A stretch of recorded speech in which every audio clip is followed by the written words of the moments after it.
ये अगर हम इसको थोड़ा सा कनेक्ट करें उड़ान पाकिस्तान में जो हमने टारगेट्स रखे और अपनी एक्सपोर्ट्स को हमें डबल करना है, तो एक अच्छी अचीवमेंट है हमारी हेम टेक्सटाइल से, जहां पर हम $3 अरब के ये ऑर्डर्स हासिल करने में कामयाब हो गए और उससे टेक्सटाइल की ग्रोथ में और एक्सपोर्ट में इजाफा आपको नज़र आ रहा है?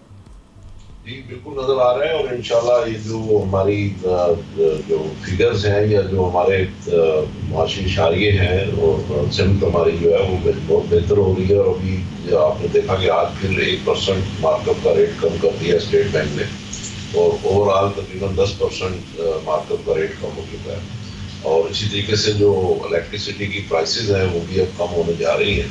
तो ये सारी चीज़ों को जब हम फैक्टर इन करते हैं तो हमारी जो सिमत है वो उस सिमत में जा रही है और आहिस्ता आहिस्ता हमारी जो कॉस्ट ऑफ प्रोडक्शन है वो रिड्यूस हो रही है। पहले असल में कॉस्ट ऑफ प्रोडक्शन हमारी ज़्यादा थी, जिसकी वजह से हम एक स्टैंड स्टिल सिचुएशन में थे और हमारी एक्सपोर्ट जो है वो स्टैग्नेट हो गई थी। मगर अब जो ये चीज़ें बेहतर होती चली जा रही हैं तो उसके साथ साथ हमारी इन्फ्लेशन भी कम हो रही है, कॉस्ट ऑफ प्रोडक्शन कम हो रही है और उसी की वजह से लोगों को ये एक्सपेक्टेशन है कि पाकिस्तान अपने ऑर्डर अच्छे तरीके से फुलफिल कर सकेगा। और यही वजह है कि हम वहाँ से $3 अरब के ऑर्डर सिक्योर करने में कामयाब हुए हैं। मैं समझता हूँ कि ये सारी चीज़ें सही हैं और आने वाले दिनों में और 2-3% हमारा मार्कअप और हम लोग जब सिंगल डिजिट पे आ जाएंगे तो फिर हमारी जो स्पीड है वो इंशाल्लाह और बेहतर हो जाएगी। अच्छा, लेकिन साहब ये सिंगल डिजिट की तरफ आने के लिए भी ऐसा लग रहा है कि थोड़ा और हमें इंतज़ार करना पड़ेगा। जो चैलेंजेस असल हैं, जो महंगी गैस का इशू है, बिजली की कीमत भी जिस तरह से कम होनी चाहिए थी इंडस्ट्री के लिए वो भी नहीं हो पा रही। अब ये वाले इशूज़ क्यों सॉर्ट आउट नहीं हो पा रहे? वक्त गुजरता जा रहा है, ग्रोथ तो हमारी हो रही है लेकिन वो बहुत महदूद तरीके से हो रही है, क्योंकि जब तक गैस के टैरिफ पर नहीं कंट्रोल किया जाएगा उस वक्त तक किसी बड़ी ग्रोथ की तरफ जाना शायद मुश्किल हो। और फिर यही वाला मामला बिजली के रेट को लेकर भी है।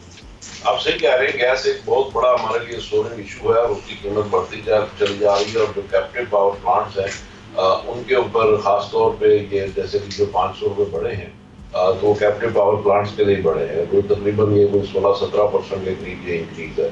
एक तो हम गैस दे नहीं रहे इंडस्ट्री को, ऊपर से उसकी हम कीमत बढ़ाए चले जा रहे हैं। अब उसमें भी गवर्नमेंट की एक अपनी एक थिंकिंग है, वो कह रहे हैं कि हमारे पास गैस है नहीं और हमें इम्पोर्टेड RLNG लेके और आगे सप्लाई करनी पड़ रही है, तो उसका जो प्रोपोर्शन रेट बन रहा है तो उस हिसाब से उसकी कीमत बढ़ाए चले जा रहे हैं। दूसरी उनकी थिंकिंग ये भी है कि ताकि इससे ये है कि लोगों को वो बिजली के ऊपर रिलाई करें और बिजली खरीदें। उसकी वजह यह है कि हम एक तरफ तो गैस से बिजली यानी कैप्टिव पावर प्लांट जो हैं वो अपनी बिजली बना रहे हैं गैस से, और दूसरी तरफ हम कैपेसिटी चार्जेस भी पे कर रहे हैं IPPs को।